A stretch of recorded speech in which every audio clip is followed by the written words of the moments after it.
ప్రపంచంలో అతిపెద్ద బ్యాంకుల్లో ఒకటిగా వెలుగొందేందుకు స్టేట్ బ్యాంక్ ఆఫ్ ఇండియాలో స్టేట్ బ్యాంక్ ఆఫ్ హైదరాబాద్ సహా 5 అనుబంధ బ్యాంకుల విలీన ప్రక్రియ దాదాపుగా పూర్తి కావచ్చింది. ఈ నేపథ్యంలో ఎస్బీఐ కీలక నిర్ణయం తీసుకుంది. విలీనమైపోతున్న నేపథ్యంలో గతంలోని బ్యాంకుల్లో ఖాతాదారులు తీసిన అకౌంట్లకు సంబంధించిన ఎస్బీఐ తన బ్యాంకు పాలసీలకు అనుగుణంగా నిబంధనలు వర్తింపచేస్తోంది. అందులో అత్యంత కీలకమైంది ఎస్బీహెచ్ బ్యాంకు ముద్రణతో జారీ చేసిన చెక్కుల చెలామణిని నిలిపివేయడం. సెప్టెంబర్ 30 తర్వాత ఎస్బీహెచ్ చెక్కులు చెల్లకుండా పోతాయని ఎస్బీఐ హెచ్చరిస్తోంది. ఇప్పటికే పాత ఎస్బీహెచ్ ఇప్పటి ఎస్బీఐ బ్రాంచ్ల ముందు ఈ మేరకు ఫ్లెక్సీలు పెట్టి కూడా ప్రచారం చేస్తున్నారు. సెప్టెంబర్ 30 తర్వాత ఎస్బీహెచ్ జారీ చేసిన చెక్కుల డబ్బులు ఇవ్వబోమని ఆ ప్రచారంలోని ప్రధాన సారాంశం. కాబట్టి ఖాతాదారులు ఎవరికైనా చెక్కులు ఇచ్చి ఉన్నా తీసుకుని ఉన్నా అలర్ట్ గా ఉండాల్సిన సమయం ఇది. లేకపోతే ఆర్థికంగా చాలా నష్టపోయే ప్రమాదం ఉంది.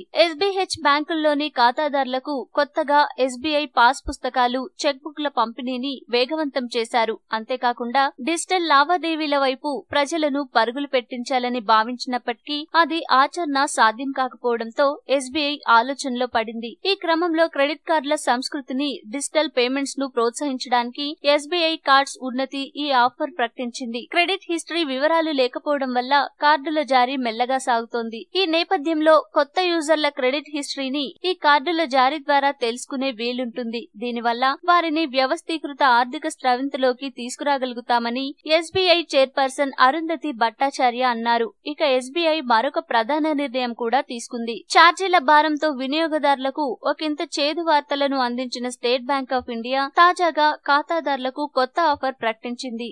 ఖాతాలో 20,000 నుంచి 25,000 వరకు ప్రతి ఒక్కరికి ఉచితంగా క్రెడిట్ కార్డు ఇస్తామని స్పష్టం చేసింది. క్రెడిట్ హిస్టరీతో సంబంధం లేకుండా అకౌంట్ బ్యాలెన్స్ ఆధారంగానే క్రెడిట్ కార్డులు ఇవ్వనున్నారు. దీనికి మరో అదనపు సౌలభ్యం ఏంటంటే 4 ఏళ్ల పాటు ఎలాంటి వార్షిక రుసుం లేకుండా క్రెడిట్ కార్డు వాడుకోవచ్చు.